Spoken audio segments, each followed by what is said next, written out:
आज के इस वीडियो के अंदर हम लोग बात करने वाले हैं Nippon India large cap fund direct growth plan के बारे में, जो कि म्यूचुअल फंड काफ़ी सारे लोग इसके बारे में जानकारी लेना चाहते हैं। आप हमारे पुराने वीडियोस भी देख सकते हो, म्यूचुअल फंड्स के रिलेटेड काफ़ी सारे म्यूचुअल फंड्स को हमने रिव्यू किया है। तो आज हम लोग Nippon India large cap fund के बारे में डिस्कस कर लेते हैं। तो आप देख सकते हो निपॉन इंडिया जो कि पहले रिलायंस था, तो अब आके निपॉन इंडिया इन्होंने चेंज कर दिया है नाम। देखा जा सकता है इनका जो इक्विटी और लार्ज कैप कंपनीज़ के अंदर ये लोग मोस्टली इन्वेस्ट करते हैं। और कैटेगरी की बात करूँ तो वेरी हाई रिस्क की कैटेगरी के अंदर आता है। यहाँ पे आप देख सकते हो करीबन 13.51% अभी तक इसने एनुअलाइज रिटर्न दिया है 3 सालों के अंदर। अगर हम लोग देखते हैं इसका पास्ट परफॉर्मेंस, यानी कि आप देख सकते हो ऑल टाइम पे मैं अगर क्लिक करता हूँ, और ये फंड आके शुरू हुआ था 2013 में 2 जनवरी को, और एनएवी आप देख सकते हो काफ़ी अच्छा मिला था उस टाइम पे मार्केट के हिसाब से। और मोस्टली आके यहाँ पे लार्ज कैप जो कंपनीज होते हैं उनके अंदर ये लोग निवेश करते हैं, आपको एक बेहतर रिटर्न देने के लिए ट्राई करते हैं। तो आप देख सकते हो जिन्होंने आके यहाँ पे 2013 में निवेश किया होगा पैसा, तो उनको हर साल 15% का रिटर्न आपको देते हुए नज़र आ सकते हैं ये Nippon India large cap fund company. यहाँ पे हम लोग देख सकते हैं ये जो स्कीम है काफ़ी अच्छा प्रदर्शन कर रहा है ओवर द ईयर्स। आप देख सकते हो जिस तरह से आपका इंडेक्स ऊपर जा रहा है उसी तरीके से इनके फंड्स भी आप देख सकते हो। और अगर हम बात करें यहाँ पे आज के दिन, यहाँ पे मंडे है, और आप देख सकते हो यहाँ पे रिटर्न आके काफ़ी कम हो गया क्योंकि मार्केट अभी गिर रहा है। बीच में अच्छा खासा यहाँ पे आ गया था करीबन 6 जुलाई को। उसके बाद आप देख सकते हो धीरे से आके यहाँ पे पूरा मार्केट ही क्रैश हुआ है। क्रैश भी नहीं आप कह सकते हो, गिरा है यहाँ पे काफ़ी बड़े तरीके से। और यहाँ पे 1 जुलाई को आप देख सकते हो यहाँ पे एनएवी आके करीबन 96-97 के पास था।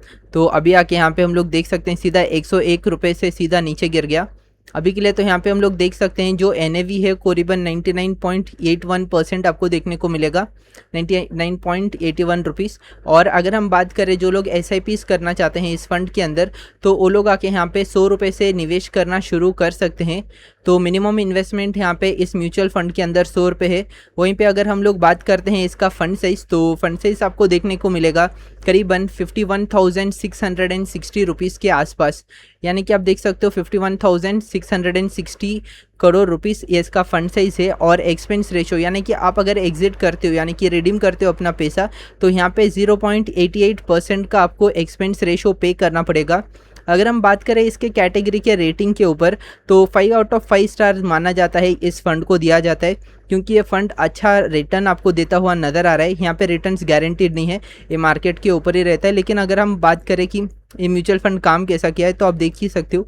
अगर आप आके कंपेयर करते हो आपका जो नॉर्मल इंडेक्स है उसके अंदर जो लार्ज कैप कंपनी है, तो इससे भी ख़राब परफॉर्म करते हुए नज़र आएगी आपको, क्योंकि यहाँ पे आपको देखना पड़ेगा इसका बीटा क्या है, बीटा यानी कि रिस्क क्या है और रिटर्न्स क्या मिल रहा है आपको।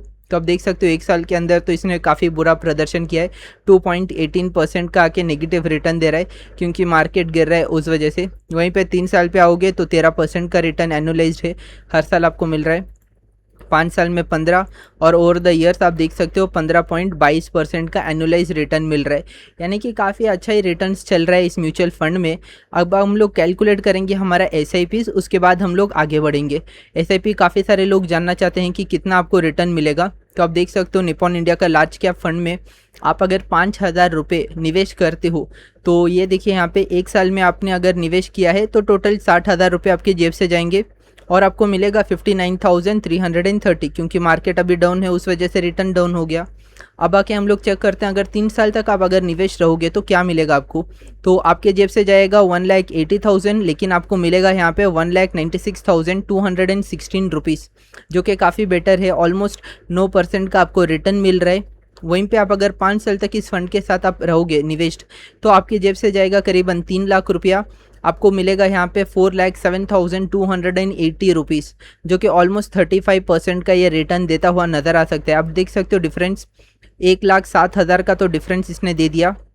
वहीं पे आप अगर 10 साल तक इसके अंदर निवेश रहोगे तो करीबन 6 लाख रुपए आप अपने जेब से भरोगे, और आपको जो रिटर्न मिलेगा वो है करीबन 13 लाख रुपए, 13,09,390 रुपये, ऑलमोस्ट 13,10,000 ही मान के चलिए, उतना रिटर्न आपको दे ही दे रहा है। मतलब 118% का रिटर्न 10 साल में ये दे के आपको बिठाएगा, तो काफ़ी अच्छा रिटर्न है। जेब से सिर्फ 6 लाख जाएगा और आपको मिलेगा यहाँ पे 13, यानी कि आपका 100% यानी कि 100% दुगना होते हुए आपको दिखता है आप पैसा। मतलब 6 लाख जेब से गया तो 12 लाख होना चाहिए अगर डबल करोगे। लेकिन ये म्यूचुअल फंड है, यहाँ पे रिटर्न्स हमेशा कम ज़्यादा होता रहेगा, तो आपको हमेशा आके चेक करना है कि आपको किस फंड के अंदर निवेश करना है। ये वाला फंड के लिए तो काफ़ी सारे लोग हाई डिमांडिंग है। म्यूचुअल फंड के अंदर आप देखोगे निपॉन इंडिया लार्ज कैप काफ़ी ज़्यादा डिमांड के ऊपर है और लोग आके परचेज भी करते हैं। ये आपके ऊपर निर्भर है कि आपको निवेश करना है कि नहीं, क्योंकि ये लार्ज कंपनीज़ के अंदर लगाएगा पैसा, यानी कि भारत का जो टॉप 50 कंपनीज़ होता है, आपने इंडेक्स में देखा होगा, तो उसी कंपनीज़ के अंदर ये लोग भी निवेश करते हैं मार्केट कैपिटलाइजेशन के बाद। तो ये हमारा रिटर्न हो गया। अब हम लोग बात करते हैं होल्डिंग के बारे में। तो होल्डिंग आप देख सकते हो Nippon India large cap companies के अंदर, आप देख सकते हो ये सारे कंपनीज़ के अंदर इनका स्टेक्स है। करीबन 9.31% आके यहाँ पे इन्होंने HDFC बैंक के अंदर पैसा लगाया, करीबन ICICI बैंक के अंदर भी इन्होंने पैसा लगाया। रिलायंस इंडस्ट्रीज़ है जो कि आप कह सकते हो कि इन्हीं का कंपनी है रिलायंस, और यहाँ पे आप देख सकते हो एक्सिस बैंक। ये सारे बड़े बैंक्स के अंदर इन्होंने पैसा लगाया है। ये है आपका इक्विटी, करीबन 70 कंपनीज़ के अंदर जो कि इन्होंने सेलेक्ट करके रखा है, उन्हीं 70 कंपनीज़ के अंदर ये लोग निवेश करते हैं। अब अगर हम लोग थोड़ा और नीचे आ जाते हैं, ये वाला है आपका holding analysis. Market cap split के ऊपर मत आइए, यहाँ पे मेन चीज़ है। देखिए ये भी देखिएगा तो देखिए यहाँ पे लार्ज कैप कंपनीज़ के अंदर ही निवेश है, क्योंकि लार्ज कैप फंड ही है। तो अब बात कर लेते हैं कि अगर आप आके यहाँ पे 100 रुपये लगाते हो तो आपका पैसा कैसा यूटिलाइज होता है।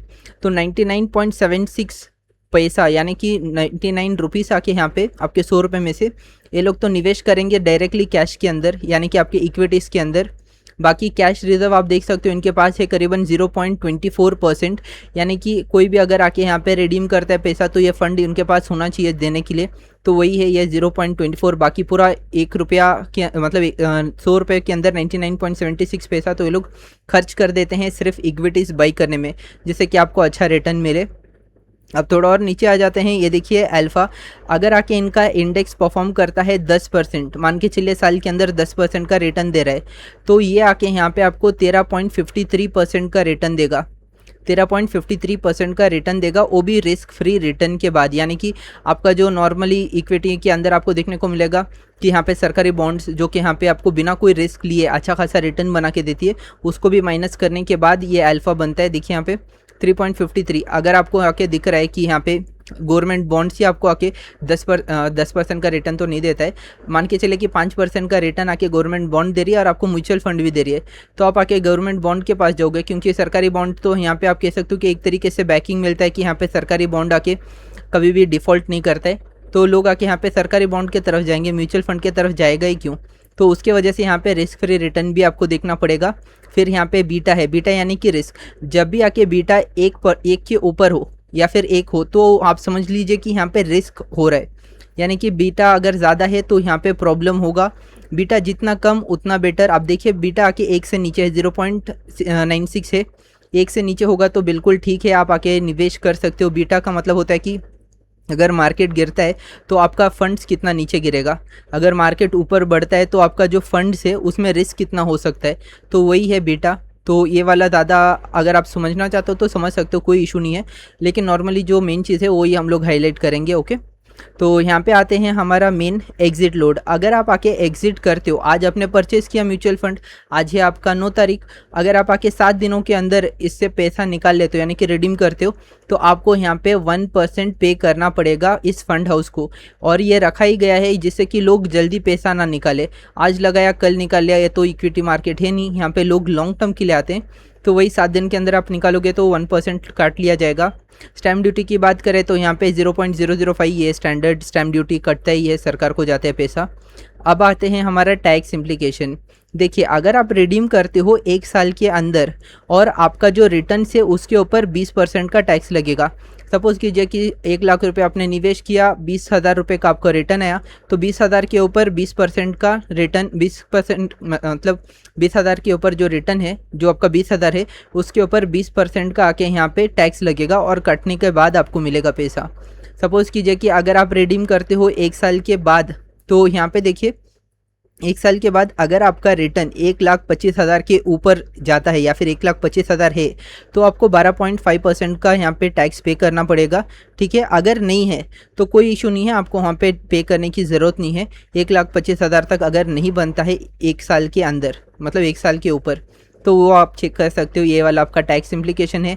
अब नीचे आ जाते हैं, नीचे आते हैं, ये वाला है मेन, आपके जो फंड मैनेजर है वो कौन है। यहाँ पे आप देख सकते हो जो प्रेजेंटली फंड अभी तक मैनेज कर रहे हैं वो आप देख सकते हो अंबर करके है, तो वो आके यहाँ पे फ़ंड मैनेज करें। आप व्यू डिटेल्स पे क्लिक करोगे तो ये देखिए सारे बाकी फ़ंड्स को भी यही फ़ंड मैनेज करते हैं। काफ़ी सारा है निपॉन का, आप अगर स्क्रॉल करोगे निपॉन के काफ़ी सारे हैं, एक या दो नहीं, ये स्क्रॉल करते करते यहाँ पे आप देख सकते हो मल्टीपल स्कीम्स को ये मैनेज करते हैं। और फिर यहाँ पे हम लोग देख सकते हैं शैलेश करके है, ये आके 2013 से है, जब से फंड बना था तब से। तो ये आके यहाँ पे डेडिकेटली कुछ ही कंपनीज यानी कि कुछ ही स्कीम को ये मैनेज करते हैं निपॉन का, जैसे कि निपॉन इंडिया फार्मा, फिर निपॉन इंडिया लार्ज और निपॉन इंडिया मल्टी कैप। तो यही फंड्स को ये मैनेज करते हैं। तो काफ़ी लिमिट है इनके पास, मतलब ये डेडिकेशन इसी फंड्स के अंदर देते हैं, तो काफ़ी अच्छा है। जो बाकी यहाँ पे अंबर है वो काफ़ी सारे फंड्स को मैनेज कर रहे हैं। यहाँ पे मेन आप देख सकते हो शैलेश है जो आके 2013 से अभी तक इस फंड को मैनेज करते रह रहे हैं, तो मेन वही है। अब आ जाते हैं ऑब्जेक्टिव, क्या ऑब्जेक्टिव से इन्होंने लॉन्च किया। तो देखा जा सकता है स्कीम मेनली एम करता है जनरेट करने के लिए लॉन्ग टर्म कैपिटल अप्रिसिएशन। हर एक म्यूचुअल फंड यही करता है कि इन्वेस्टमेंट प्रोविडेंटली यहाँ पे आपको देखने को मिलेगा, यहाँ पे इक्विटी और इक्विटी रिलेटेड इंस्ट्रूमेंट में है, और मेनली लार्ज कैप कंपनीज़ के अंदर ये निवेश करते हैं। अगर आपको लगता है कि बड़े कंपनीज़ के अंदर ही आपका पैसा सेफ है, क्योंकि वो तो भारत के टॉप कंपनीज़ है, अगर भारत का टॉप कंपनी गिरेगा तो इकोनॉमी भी गिरता है उसका मतलब। तो अगर आपको भरोसा है कि लार्ज कंपनी के अंदर ही आपको निवेश करना है तो आप Nippon India large cap fund के साथ जा सकते हो। और यहाँ पे आप देख सकते हो ये लोग सिर्फ लार्ज कैप कंपनीज़ के अंदर ही निवेश करते हैं। अगर आप देखते हो ये वाला जो चार्ट था ना मार्केट कैप्स क्लिप्ड, यहाँ पे देखिए लार्ज कैप कंपनी करीबन 84 इनके फोलियोज़ के अंदर है, बाकी मिड कैप आके 11 है और 3 तो यहाँ पे स्मॉल है।